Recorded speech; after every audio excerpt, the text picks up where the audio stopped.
저는 이 장석교회라는 교회에서 28년인가를 목회를 하고 은퇴를 했어요. 은퇴하고 지금 벌써 11년째 들어섰으니까 우리나라에서는 70에 은퇴니까 11년 지났으면 어느 정도인지 아시겠죠? 짐작은. 나이. 그래서 나이는 좀 들었는데 그래도 하나님께서 또 이렇게 가끔 지금도 여기저기서 말씀을 전할 기회를 주셔서 마침 여기 저쪽 실비치에 있는 어느 교회 집회를 겸해서 제가 왔었는데 어떻게 목사님이 저 혼택이 돼가지고 의미 있는 주일이니까 여기 와서 꼭 부활주일날 말씀을 전하면 좋겠다 이렇게 말씀을 하시더라고요. 사실 부활이라는 것은 기독교인에게서는 최고로 벅찬 감격이라고 말했어요. 이걸 뭐 설명이 사실 안 되죠. 너무 벅차가지고 이걸 어떻게 설명할 수 없는 그런 환희, 감격, 기쁨, 약간 그런 단어를 다 갖다 넣어도 이게 설명이 안 되는 그런 감격이라고 볼 수 있습니다. 우리나라에서는 뭐가 좋은 일, 나라가 막 크게 승리를 해, 뭐 어디서 뭘 큰 일을 해냈다 그러면 다 같이 일어나서 만세삼창을 하는 경우가 있어요. 만세삼창, 대한민국 만세 만세 이렇게 삼창하는데 제가 오늘 이 부활절 설교를 잠깐 생각하면서 기도 가운데 우리 주님 부활하셨는데 우리도 만세삼창은 아니지만 할렐루야 삼창하면 어떨까 하는 생각이 들더라고요. 이게 너무 기쁜데 그냥 가만히 앉아서 목사가 하는 얘기만 듣다가 가는 것보다 내 안에서 정말 우리 주님을 향하여 이 감격을 한번 크게 외칠 수 있는 시간을 가져보면 어떨까 하는 생각이 있어요. 근데 또 할렐루야 삼창을 앉아서 하면 별로 의미가 없을 것 같아요. 그래서 일어서서 한번 이게 좀 공간은 좁지만 한번 크게 제가 할렐루야를 선창할 테니까 따라서 여러분이 두 손을 높이 들면서 할렐루야를 한번 해보시면 좋겠습니다. 할렐루야! 할렐루야! 이게 소리가 좀 별로 좀 힘이 이게 사실은 가슴이 막 벅차서 이게 막 터져 나오는 소리거든요. 근데 그런 감격을 여러분이 한번 느껴보시면 할렐루야! 할렐루야! 할렐루야! 할렐루야! 할렐루야! 할렐루야! 예, 앉으세요. 글쎄, 우리 주님의 부활의 감격이 조금이라도 느껴지셨는지 모르겠는데 저는 이 부활이 있다는 게 너무너무 감격스러운 일이라고 생각해요. 또 나이가 들어가니까 이제 자꾸 이제 갈날을 생각을 하게 되잖아요. 아무래도 젊었을 때보다는 갈 때가 가까워졌다 생각을 하니까 그 죽음이라는 걸 생각할 때마다 이 부활이 있으면 얼마나 감사한지 모르는 거예요. 이게 생각할수록. 그래서 이 어떤 부르심을 내는 게 큰 두려움이라보다는 기대가 되는 것 같아요. 이제 부르실 때 어떻게 해야 될까 하는 그런 기대감이 생기는 것 같아요. 알렉산드리아의 교부로 있었던 클레멘트라는 분이 예수의 부활을 설명하면서 아주 멋있는 말을 했어요. 뭐라고 그랬냐면 그리스도는 우리 모두의 석양을 먼동으로 바꿔놓았다. 그렇게 말했어요. 말도 참 멋있겠어요. 어떻게 이렇게 좋은 말을 했는지 몰라요. 모든 사람이 석양, 이제 해질 때가 됐어요. 끝날 때가 됐어요. 희망이 없어. 이제 다 끝난 거예요. 그런데 예수의 부활이 그 석양을 해가 다시 솟아오르는 먼동으로 바꿔놓았다. 그런 말씀인데 사실 예수의 부활은 우리 온 인간의 절망, 좌절 이것을 희망과 새 생명으로 바꿔주는 엄청난 사건이죠. 이건 뭐 그냥 사건이라고 말할 수 없는 아까도 설명이 잘 안 되는 어떤 그런 큰 감격, 환희, 막 이런 찬양, 다 들어가도 안 되는 그런 사건이라고 볼 수가 있습니다. 마가복음 16장 9절에서 11절까지를 제가 읽어보면 예수께서 안식 후 첫날 이른 아침에 살아나신 전에 7 귀신을 쫓아내어 주신 막달라 마리아에게 먼저 보이시니 마리아가 가서 예수와 함께 하던 사람들이 슬퍼하며 울고 있는 중에 이 일을 알림해 그들은 예수께서 살아나셨다는 것과 마리아에게 보이셨다는 것을 듣고도 믿지 아니하니라. 그렇게 돼 있어요. 예수가 부활하셔서 너무 기뻐가지고 막 뛰어가가지고 숨을 헐떡거리면서 울고 있는 사람, 여보시 울지 마셨지, 우리 주님이 살아나셨습니다. 그러네 듣고도 믿지 않았다고 되어 있어요. 또 그 다음에 13절에 가면 역시 믿지 아니하니라. 사람들이 와서 예수의 부활을 본 사람들이 증거를 하는데도 안 믿는 거예요. 말이 안 된다는 얘기예요. 이거 어떻게 그걸 믿을 수가 있냐, 못 믿겠다는 얘기죠. 죽었는데 무슨 어떻게 부활을 해, 이거 못 믿겠다는 얘기예요. 마가복음 9장에 보면 예수님께서 제자들과 함께 세 제자를 데리고 변화산에 올라간 적이 있어요. 예수님께서 변화산에서 큰 변화의 모습을 보여주는데, 그때 모세, 엘리야 두 선지자가 나타나서 주님과 대화를 나누는 환상을 보게 돼요. 아주 놀라운 환상이죠. 예전에 있었던 모세, 엘리야 다 죽은 분들인데 그분이 예수님과 함께 대화를 나누는 환상을 보는 거예요. 너무 감격적이죠. 그래서 그 감격을 가지고 산을 내려오게 될 때 예수께서 그 세 제자에게 부탁을 해요. 인자가 죽은 자 가운데서 살아날 때까지는 본 것을 아무에게도 이르지 말라. 내가 다시 살아날 때까지는 오늘 본 거 아무한테도 얘기하지 말라, 이렇게 부탁을 하는 거예요. 그런데 그 제자들 셋이 뭐라고 그러냐면 자기네끼리 하는 말이에요. 죽은 자 가운데서 살아나는 것이 무엇일까? 이 부활이 이해가 안 되는 거예요. 이건 이해할 수 있는 게 아니잖아요. 이해가 안 되는 거예요. 사람 죽으면 끝이지 무슨 죽은 사람이 어떻게 다시 살아나? 말도 안 돼. 이러고 예수님 주변에 있는 사람들, 예수님 부활 사건 전후를 보면 쉽게 믿은 사람이 아무도 없어요. 아마 여기도 그럴 거예요. 지금 뭐 고개도 끄덕거리고 할렐루야도 했지만은 속으로는 글쎄 살까 아닐걸 뭐 이런 마음 가지신 분들이 아직도 있을 거예요. 이게 쉽게 믿어지는 게 아니잖아요. 사실 예수님을 따르는 제자들은 좀 그래도 이해할 만한 여건들이 몇 가지가 있긴 있었어요. 잘 아시는 대로 야이로, 회당장 야이로의 딸 12살 먹은 애가 죽었는데 예수님이 가서 살려주셨어요. 또 심지어는 나인성에서는 그 젊은이가 죽어서 장례를 하려고 어깨에 메고 장례가 지금 나가는 관을 메고 나가는 거예요. 관을 메고 나가는데 예수님께서 길을 딱 막더니 그 젊은이를 살리신 거예요. 이건 또 아무것도 아니에요. 나사로라는 사람 죽어서 무덤에 들어가서 사흘이 지나서 썩은 냄새가 나는 거예요. 이게 또 우리나라하고 달라서 이 이스라엘은 열대잖아요. 열대니까 뭐 금방 그날로, 그래서 대개 이스라엘은 죽은 그날로 묻어요. 우리는 3일장이니 뭐 이렇게 하지만 이스라엘에서 3일장은 어림도 없어요. 옛날엔 더더군다나, 요새야 뭐 냉동 시설이 있으니까 괜찮겠지만 옛날에는 상상을 못해요. 그래서 이미 썩어 냄새가 날 정도 되는 그 나사로를 예수님이 살리셨거든요. 그러니까 이렇게 죽은 사람 사는 걸 제자들은 자기 눈으로 다 목격한 사람이에요. 그러니까 어느 정도 믿을만 하지 않았겠나 이렇게 생각되는데 못 믿는 거예요. 죽은 사람이 산다는 건 역사에 없는 일이고 이건 말도 안 되는 것이고 이건 받아들일 수가 없다고 생각하는 거예요. 오늘 본문에서도 예수님께서 제자들에게 믿지 않는 마음을 보시고 24절에 어찌하여 마음에 의심이 일어나느냐, 그 앞에 24절에, 그리고 41절에는 보면 그들이 너무 기쁨으로 아직도 믿지 못하고 놀랍게 여겼다 그렇게 돼 있어요.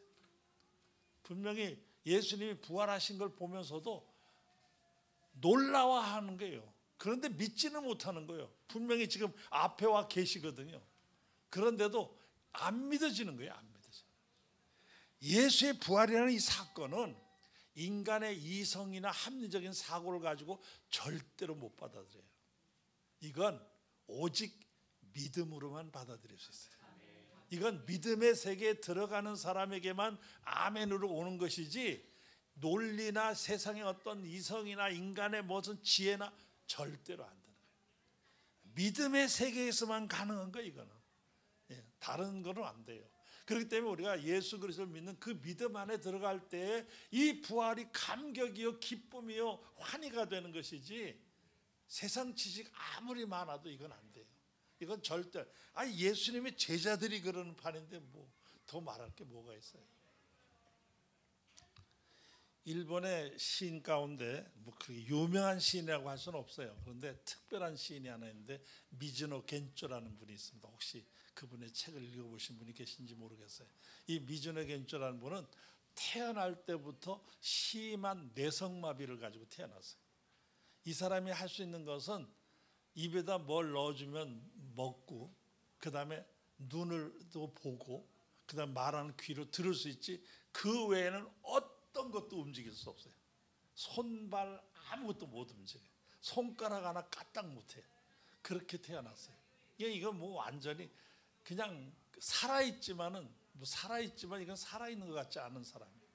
그래서 이 사람이 살아가는 동안에 늘 어머니가 옆에서 도와주는 거죠. 자식이니까 도와주는데, 나이가 좀 들었을 때 이 어머니가 아이에게 글을 가르치고 싶은 거예요.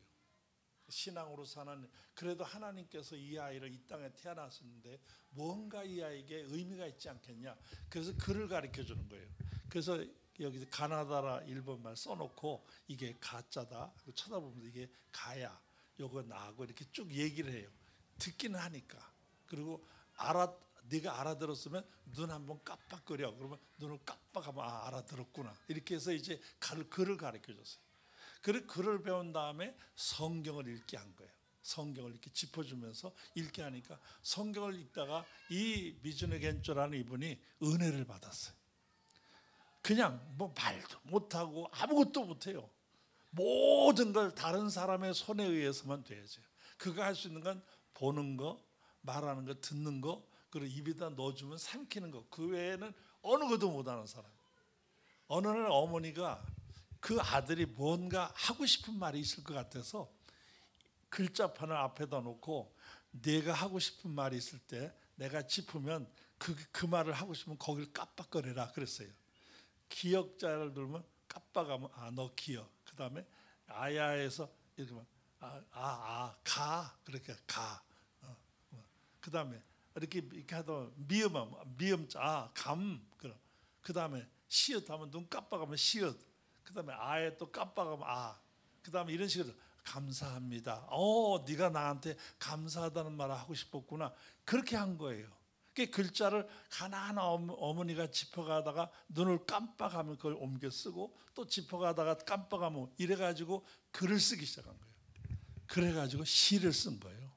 이분의 시집이 아마 한 대여섯 권 나왔을 거예요. 저는 한 서너 권 읽어봤는데, 저는 일본 말은 모르고요. 누가 번역을 했더라고요, 우리나라 말로. 그래서 제가 그분이 그 책을 저한테 보내와서 읽어봤는데 아주 심플해요. 근데 그 시 가운데 이런 부활의 주님에 대한 시가 있어요. 내 마음에서 부활하신 그리스도의 거룩한 얼굴을 보았을 때 내 마음에서 의심이 사라졌네. 부활하신 그리스도의 음성을 들었을 때 내 마음에서 슬픔이 사라져 버렸네. 부활하신 그리스도의 사랑을 접했을 때 내 마음에서 미워하는 마음이 사라졌네. 그렇게 썼어요. 아무것도 할 수 없는 사람이에요. 눈 깜빡하는 거 외에는 아무것도 못해요. 그런데 예수 그리스도의 부활을 경험하고서는 너무 감격해서 부활의 주님을 찬양하는 시를 쓴 거예요. 주님을 보니 의심이 사라졌고 슬픔이 사라졌고 미움이 사라졌다. 믿음의 세계에서만 이 부활이 우리 부활이 되는 거예요. 이 의미가 있어지는 거예요. 이거 믿음의 세계로 보는 거예요.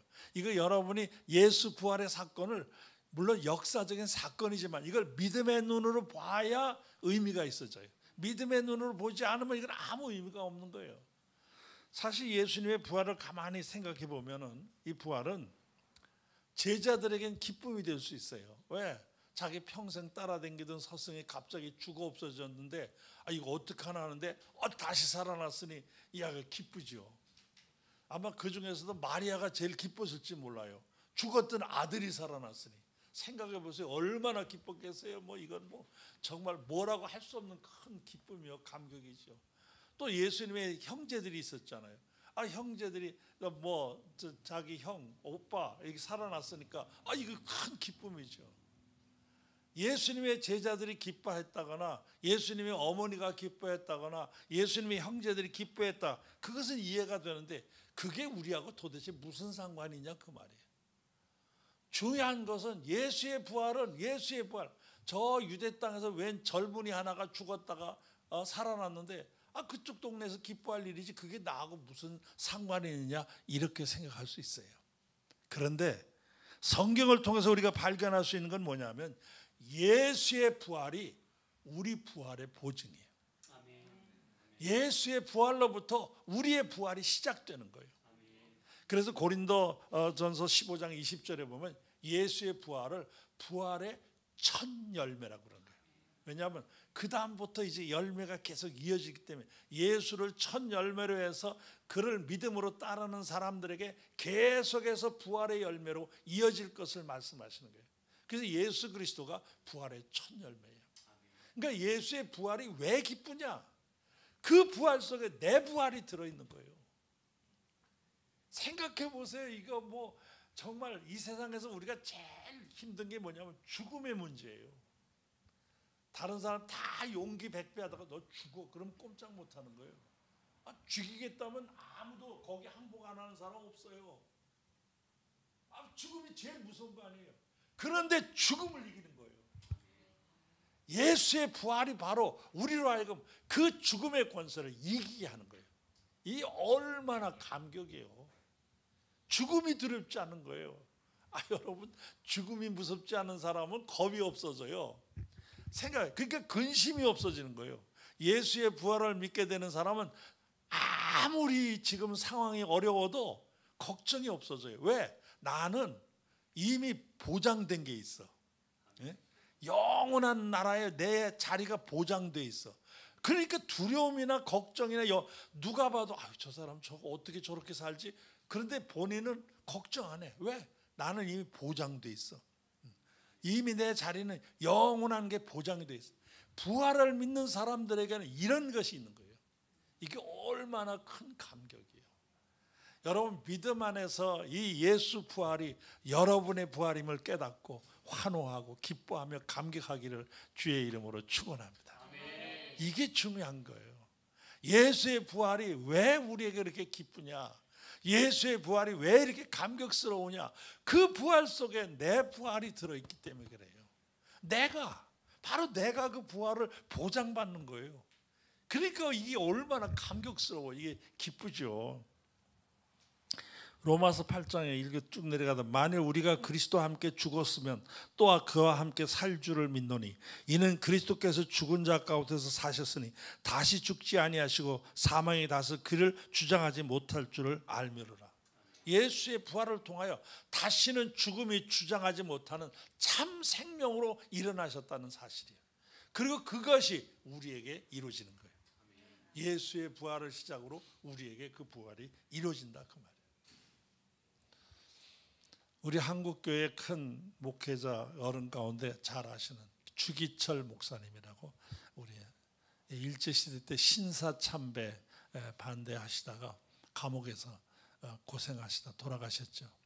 이 주기철 목사님이 감옥에 있을 때 이 일본 사람들이 더 좀 저 감옥에 있는 주기철을 더 힘들게 하는 방법이 뭐가 없을까 궁리하다가 아주 철저하게 공산 사상에 접해 있던, 그러면서 독립운동을 하던 우리 한국 사람, 러시아에 가서 모스크바 대학까지 나온 아주 엘리트를 그 방에다 집어넣었어요. 그럼 맨날 지금 공산주의하고 기독교하고 말싸움도 하면서 더 이 주기철 목사를 더 힘들게 할 수 있지 않을까 하는 생각으로 거기다 넣어놓은 거예요. 거기서 이제 여러 날 있다가 어느 날 이 공산주의자가 주기철 목사님에게 이런 말을 했어요. 내가 공산주의자가 되기 전에 목사님을 만났더라면 나는 예수쟁이가 되었을 것입니다. 나는 공산주의자로서 이 땅의 평등을 이루고 이 땅의 자유를 이루고 모든 사람이 잘 살게 되는 사회를 만들고자 애를 썼습니다. 그런데 내가 놀란 것이 있습니다. 나는 죽음으로 모든 것이 끝이 납니다. 그런데 예수쟁이들은 죽음 앞에서 기쁨이 가득하여 하나님 앞에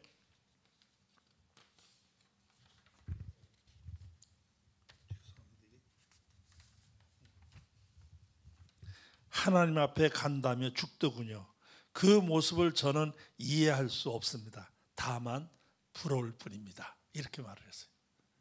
이 공산주의자가 자기는 이 땅에 평등을 이루고 이 땅에 자유를 누리고 어떻게 하면 온 국민이 잘 살 수 있을까, 이걸 가지고 평생을 자기는 투쟁을 하는데, 그러나 자기는 그래도 죽으면 끝이다고 생각했다. 근데 기독교인들은 그게 아니라 그 말이에요. 죽음 앞에서 오히려 기뻐하는 거예요. 드디어 내가 우리 하나님 아버지 앞에 갈 날이 왔구나. 기뻐하는 거예요. 저것들 미친 거 아니야? 이해가 안 돼요. 그러면서도 자기 한쪽 마음으로는 그게 부러웠다 그 말이에요. 부활을 믿는 사람들에게는 이런 거예요. 부활의 환희, 부활의 감격이 바로 그런 거예요. 여러분, 왜 예수 부활을 우리가 이렇게 기뻐해야 되는 이유가 바로 그거예요. 생각해 보세요. 예수 부활, 어떻게 생각하면 저 유대 땅에 웬 젊은이 하나가 죽었다 살아나는 게 그 나라 사람이 뭐 좋아할지는 모르지만 그게 왜 우리한테냐, 이렇게 생각할 수 있어요. 근데 그 예수의 부활이 바로 우리를 부활하게 하고 우리에게 참 생명을 얻게 하고 우리로 하여금 놀라운 하나님 나라를 바라보는 믿음의 눈이 열리게 하는 거예요. 이게 바로 부활의 역사예요. 여러분 안에 혹시 무덤 같은 것이 있다 하더라도 이 부활 아침에 열리고 새 생명으로 일어나는 역사가 있기를 주의 이름으로 축원합니다. 결코 쉽지 않은 세상살이에요. 사실 이민 생활도, 저는 이민 생활도 어렵지만 한국 생활도 쉬운 건 아니에요. 제가 보니까 이민 오신 분은 이민 생활이 얼마나 어려운데 그러시는데, 제가 보니까 여기 어려운 거나 거기 어려운 거나 더하기 빼기 할 거 없이 그게 그거예요. 다 어려워요. 세상살이는 쉬워요. 어려워요. 예수님께서도 내가 세상에서는 환난을 당하나 담대하라, 내가 세상을 이기었노라.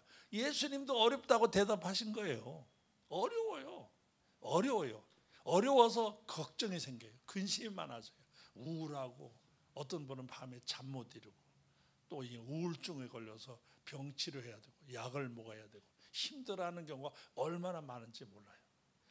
그러나 예수 부활을 믿는 우리에게는 이게 있을 수가 없는 일이에요. 너희는 마음에 근심하지 말라, 하나님을 믿으니 또 나를 믿으라 말씀하신 주님의 말씀을 기억해야 돼요.